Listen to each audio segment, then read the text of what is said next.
Hi friends, मेरा नाम दीपक जैन है और मैं हूं founder infinity gains LLP. So friends, सबसे पहले आप लोगों का तहे दिल से शुक्रिया।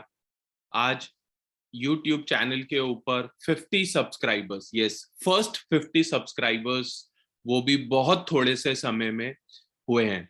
So friends, thank you so much for watching this channel. Channel को सब्सक्राइब करने के लिए, लाइक करने के लिए, कमेंट करने के लिए और शेयर करने के लिए।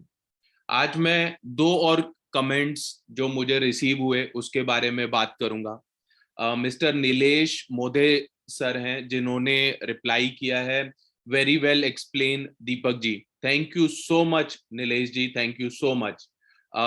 एक हमारे सब्सक्राइबर हैं मिस्टर गोपीनाथ मोहंती। गोपीनाथ जी का कमेंट है, आप अच्छा काम कर रहे हैं sir, thank you so much. आप लोग ऐसे ही विशेस बनाए रखिएगा, अपना कमेंट्स देते रहिएगा और जहां पर कमियां हो तो प्लीज वो भी बताइएगा सो दैट उन कमियों को दूर कर पाए। सो फ्रेंड्स, आज का टॉपिक को लेकर डिस्कशन करते हैं। आज का टॉपिक है बहुत इंपॉर्टेंट, बट अगर ये बोला जाए कि सबसे इग्नोर्ड टॉपिक जो है वो भी यही है। सो आज हम बात करेंगे friends waiting period and exclusions की। ऐसे कौन से वेटिंग पीरियड और एक्सक्लूजन्स हैं जो कि हेल्थ इंश्योरेंस पॉलिसी के अंदर कवर नहीं करते। फ्रेंड्स, यूजुअली होता यह है कि हम जब भी पॉलिसी लेते हैं या अपने एडवाइजर से बात करते हैं तो कमी कहीं ना कहीं ये होती है कि हम सिर्फ ये बात करते हैं कि पॉलिसी के अंदर कवर क्या होता है, बट हम ये कभी बात नहीं करते कि पॉलिसी के अंदर क्या कवर नहीं करता। सो फ्रेंड, मेरे अकॉर्डिंगली ये सबसे इंपॉर्टेंट है कि पॉलिसी जो आप अपनी हार्ड अर्न मनी पे करके बाय कर रहे हैं उसमें क्या कवर नहीं करता, ये हमें जरूर पता होना चाहिए। प्रॉब्लम ये होती है कि जब इन एक्सक्लूजन्स या इन वेटिंग पीरियड की वजह से, जो कि यूजुअली हमें पता नहीं होती, जब हमारा क्लेम रिजेक्शन हो जाता है, देन हम ग्रीवियांस को कंप्लेंट करते हैं, देन फिर हमें ओम्बड्समैन के चक्कर लगाने पड़ते हैं, देन फिर आईआरडीए बीच में आता है क्योंकि वहां पर कंप्लेंट होता है, देन फिर हम बोलते हैं कि यार हमारा पॉलिसी का हम रिन्यूअल नहीं करा रहे हैं बिकॉज हमें जो हमारे एडवाइजर थे या इंश्योरेंस कंसल्टेंट थे उन्होंने हमें सही से गाइड नहीं किया, या पॉलिसी जो बेची है वो चीजों को छुपाते हुए बेची है। सो फ्रेंड्स, ये सब चीजें ना हो इसके लिए कुछ एक वेटिंग पीरियड होते हैं जो आपको किसी भी पॉलिसी को बाय करते हुए प्लीज ध्यान रखना चाहिए। तो आज फ्रेंड्स हम लोग बात करेंगे ऐसे वेटिंग पीरियड्स की या एक्सक्लूजन्स की जो हम बात कर रहे हैं फॉर द फ्रेश केसेस। ऐसे केसेस जो जो आप first time health insurance buy कर रहे हैं। पोर्टेबिलिटी केसेस में जो एक्सक्लूजन्स होती है उसके लिए हम एक सेपरेट वीडियो आपके साथ शेयर करेंगे। तो फ्रेंड्स, सबसे पहले बात करते हैं, अगर आप कोई fresh health insurance policy bye करते हैं तो फर्स्ट 30 डेज का वेटिंग पीरियड होता है। इसका मतलब ये होता है कि सपोज करिए आज आपने एक फ्रेश पॉलिसी परचेज की है तो फर्स्ट 30 डेज में आपका कोई भी ट्रीटमेंट कवर नहीं होगा एक्सेप्ट एक्सीडेंटल। एक्सीडेंटल की वजह से कोई भी क्लेम होता है तो वो पॉलिसी लेने के डे वन से एप्लीकेबल होता है।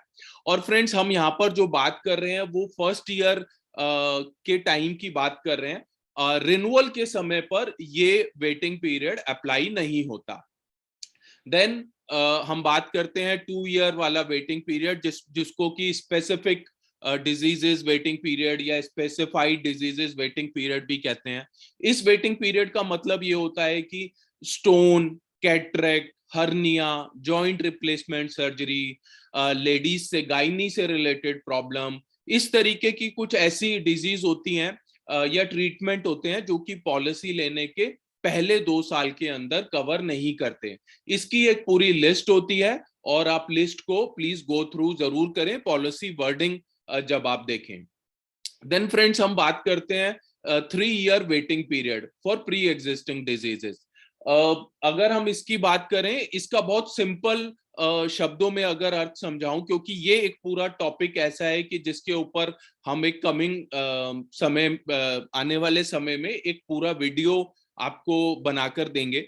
बट इसको आप अभी बहुत सिंपल तरीके से ऐसे समझ सकते हैं कि सपोज करिए आज अगर आप एक फ्रेश पॉलिसी बाय कर रहे हैं और आप कोई भी डिजीज या कोई भी जो आपको प्री मेडिकल हिस्ट्री है आप उस पर मेंशन करते हैं और कंपनी उसको एक्सेप्ट कर लेती है, तो उसका कवरेज आपको 3 साल के बाद मिलेगा। देन फ्रेंड हम बात करते हैं investigation, evaluation and OPD treatment की। सो फ्रेंड्स ये ध्यान रखना पड़ेगा कि जब भी हॉस्पिटलाइजेशन हो, यानी कि 24 घंटे का हॉस्पिटलाइजेशन हो या आप डे केयर के अंदर ट्रीटमेंट के लिए जा रहे हैं, तो लाइन ऑफ ट्रीटमेंट जरूर होना चाहिए। अगर सिर्फ और सिर्फ हॉस्पिटलाइजेशन होता है, 24 घंटे हो गया, बट सिर्फ मेडिकल टेस्ट कराने के लिए ये एडमिशन हुआ है, तो ध्यान रखिएगा ये क्लेम बिल्कुल नहीं मिलेगा कंपनी की तरफ से। देन हम बात करते हैं अनरिकॉग्नाइज्ड फिजिशियन और हॉस्पिटल की। तो जो भी मेडिकल प्रैक्टिशनर है वो सर्टिफाइड प्रैक्टिशनर होने चाहिए। इसके अलावा हॉस्पिटल की जो कंडीशन होती है जिसमें मिनिमम 10 बेडेड हॉस्पिटल होना चाहिए और गवर्नमेंट से अप्रूव्ड हॉस्पिटल होना चाहिए। देन फ्रेंड्स हम बात करते हैं हजार्डस और एडवेंचर स्पोर्ट्स की। अगर आप इस तरीके के किसी स्पोर्ट्स में इन्वॉल्व हैं और उसकी वजह से आप किसी ट्रीटमेंट के लिए जाते हैं, तो उसका कवरेज कभी भी पॉलिसी में नहीं मिलेगा। Then change of gender treatment, cosmetic और प्लास्टिक सर्जरी, ये चीजें भी आपकी पॉलिसी के अंदर कवर नहीं करती। बट प्लास्टिक सर्जरी सपोज कीजिए कि अगर किसी एक्सीडेंट की वजह से हुई है और वो आपकी, और डॉक्टर ये कहते हैं कि वो आपकी लाइफ के लिए बहुत जरूरी है, तो ऐसे में प्लास्टिक सर्जरी का कवरेज मिल सकता है। देन हम बात करते हैं स्लीप डिसऑर्डर की, ट्रीटमेंट फॉर ड्रग्स और एल्कोहल।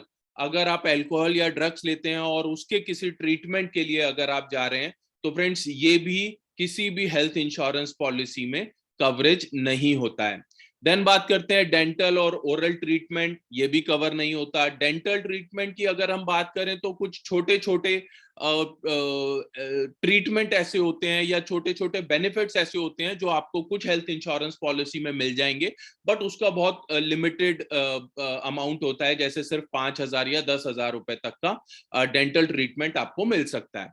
देन हम बात करते हैं मैटरनिटी और इनफर्टिलिटी एक्सपेंसेस, ये भी किसी भी हेल्थ इंश्योरेंस पॉलिसी में कवर नहीं करता। मैटरनिटी की अगर बात करें तो कुछ पॉलिसीज आपको बेनिफिट जरूर देती हैं, जिसमें कि हम बात करते हैं 25,000 रुपए तक का नॉर्मल डिलीवरी और 50,000 रुपए तक का सिजेरियन डिलीवरी, इस तरीके का कुछ बेनिफिट कवर करता है। But most of the policies में मेडिकल ट्रीटमेंट और इनफर्टिलिटी के जो एक्सपेंसेस होते हैं वो कवर नहीं करते हैं। देन बात करते हैं sexual transmitted infections and diseases, ये भी किसी भी हेल्थ इंश्योरेंस पॉलिसी में कवर नहीं करते।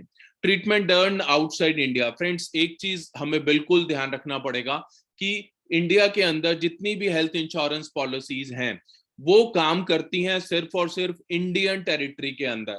अगर आप इंडिया के बाहर कोई ट्रीटमेंट लेना चाहते हैं तो आपको ये देखना पड़ेगा कि आप उस तरीके के उस बेनिफिट को आप पॉलिसी में इंक्लूड कराएं, और या अगर आप बाहर ट्रीटमेंट के लिए जा रहे हैं तो उसके लिए आपको एक सेपरेट पॉलिसी मिलती है। बट यूजुअली इंडिया के अंदर जितनी भी हेल्थ इंश्योरेंस पॉलिसीज है उसका कवरेज सिर्फ और सिर्फ इंडियन टेरिटरी के अंदर अंदर ही होता है। सो फ्रेंड्स ये आज का टॉपिक था हमारा। होप काफी क्लैरिटी आपको मिली होगी इस टॉपिक को लेकर। सो फ्रेंड्स अगर आप चाहते हैं कि आप इंश्योरेंस इंडस्ट्री के अंदर जो कि एक आने वाले समय में एक फास्टेस्ट ग्रोइंग इंडस्ट्री है, अगर आप इंश्योरेंस इंडस्ट्री को ज्वाइन करना चाहते हैं या अपने किसी फैमिली मेंबर के लिए पॉलिसी लेना चाहते हैं, तो डिस्क्रिप्शन में लिखे हुए नंबर्स पर हमारी टीम से आप कोऑर्डिनेट कर सकते हैं। We will be very happy आप लोगों को सर्विसिंग करके हम लोग हमारा प्लेजर हम लोग महसूस करेंगे। So friends thank you so much for watching this video. Thank you.